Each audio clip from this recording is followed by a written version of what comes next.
وہ خزائن جو ہزاروں سال سے مدفون تھے،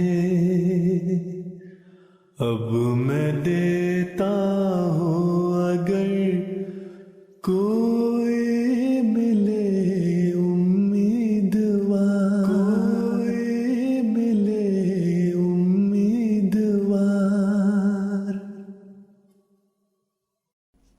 اعوذ باللہ من الشیطان الرجیم، بسم اللہ الرحمن الرحیم۔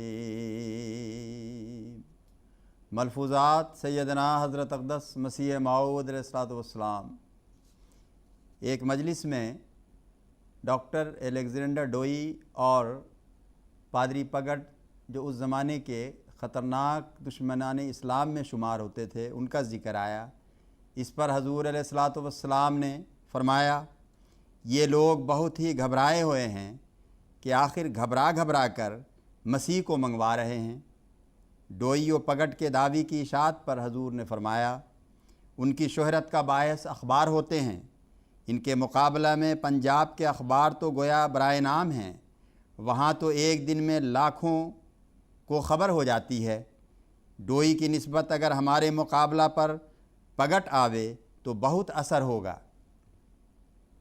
دجال ایک گروہ کا نام ہے اور مسیح سیاحت کرنے والے کو کہتے ہیں۔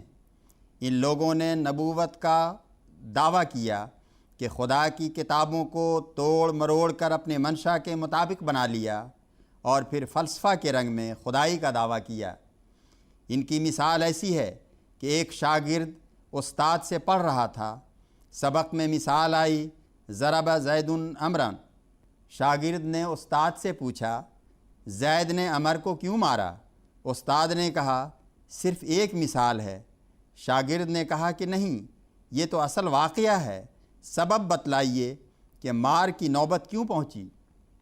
آخر استاد نے دیکھا کہ یہ پیچھا نہیں چھوڑتا، اس لیے کہا کہ اب مجھے سبب مار کا یاد آ گیا کہ عمر نے واو کا حرف چرا لیا ہے اور اپنے نام کے ساتھ لگا لیا ہے۔ تب شاگرد نے کہا، اب ٹھیک ہے، باعث تو معلوم ہو گیا۔ پگٹ کو ضرور چٹھی لکھنی چاہیے، اگر مقابلہ کرے تو خوب اثر ہوگا اور لوگ بھی توجہ کریں گے۔ مفتی صاحب نے کہا کہ چٹھی لکھ دی ہوئی ہے۔ اس پر حضرت اقدس مسیح موعود علیہ السلام نے فرمایا، بنسبت امریکہ کے ولایت والوں کو ہم سے بہت واسطہ ہے، اس کا اگر مقابلہ ہو اور وہ لکھا جاوے تو امید ہے کہ اللہ تعالیٰ کوئی نشان ظاہر کر دے۔ ڈوئی نے تو کم مرتبہ اختیار کیا ہے، مثلاً غلاموں کے۔ اگر وہ پگٹ ذرہ دلیر بنے تو یہ ڈوئی قابو آیا ہوا ہے، کیونکہ وہ اس کی مقررہ میعاد کے اندر آ گیا ہے۔ کہہ دے وے کہ مسیح پانی کی طرح پگھل کر آسمان سے آیا ہے اور میرے اندر رچ گیا ہے۔ حدیث شریف میں آیا ہے کہ دجال کے متعلق جب سوال ہوا کہ وہ کیا ایسے اعلیٰ درجہ والا ہوگا کہ چاند سورج سب پر اختیار پاوے گا اور مردہ زندہ کرے گا، تو آپ صلی اللہ علیہ وسلم نے فرمایا کہ یہ جھوٹ ہے، اسے رتی بھر اختیار نہ ہوگا، صرف مکر اور ہیلا ہی ہوگا۔ ڈوئی نے ایک بات عجیب کی ہے کہ معجزات مسیح کی مٹی پلید کر دی۔ سلب امراض کے معجزہ ہی مسیح کی نسبت ان کے ہاتھ میں تھے۔ ویسے ہی ڈوئی بھی کرتا ہے، اور جب کوئی اعتراض کرے کہ تمہاری لڑکی اچھی نہ ہوئی تو جواب دیتا ہے کہ مسیح سے بھی فلاں مریض اچھا نہ ہوا۔ کیسے منحوس معجزے تھے کہ جو شخص ان کے نزدیک کافر ہے وہ بھی وہ معجزے دکھلا سکتا ہے، حالانکہ موسیٰ کی طرح نہ اس نے سوٹے کا سانپ بنایا اور نہ کچھ اور۔ بس یہی استدلال کافی ہے کہ زہے خدائی ایک کافر نے بھی وہ بات کر کے دکھا دی۔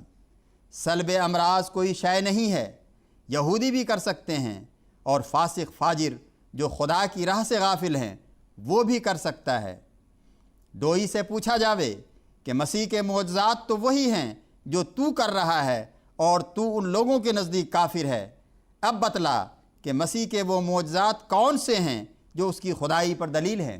حضرت صلی اللہ علیہ وسلم کے زمانہ میں ایرانی لوگ مشرک تھے اور قیصر روم جو کہ عیسائی تھا دراصل موحد تھا اور مسیح کو ابن اللہ نہیں مانتا تھا، اور جب اس کے سامنے مسیح کا وہ ذکر جو قرآن میں درج ہے پیش کیا گیا تو اس نے کہا کہ میرے نزدیک مسیح کا درجہ اس سے ذرہ بھی زیادہ نہیں جو قرآن نے بتلایا ہے۔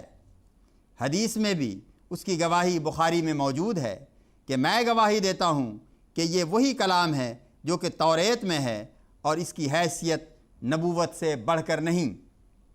اسی پر یہ آیت نازل ہوئی کہ الف لام میم غلبت الروم فی ادنی الارض وہم من بعد غلبہم سیغلبون فی بضع سنین للہ الامر من قبل ومن بعد ویومئذ یفرح المؤمنون، سورہ روم آیت 2-5۔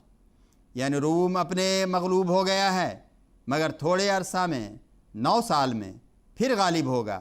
عیسائی لوگ نہایت شرارت سے کہتے ہیں کہ حضرت صلی اللہ علیہ وسلم نے دونوں طاقتوں کا اندازہ کر لیا تھا اور پھر فراست سے یہ پیشگوئی کر دی تھی۔ مسیح کا صلب امراض کے معجزہ کے تعلق سے حضور علیہ الصلوۃ والسلام نے فرمایا، ہم کہتے ہیں کہ اسی طرح مسیح بھی بیماروں کو دیکھ کر اندازہ کر لیا کرتا تھا جو اچھے ہونے کے قابل نظر آتے تھے، ان کا صلب امراض کر دیتا۔ اس طرح تو سارے معجزات ان کے ہاتھ سے جاتے ہیں۔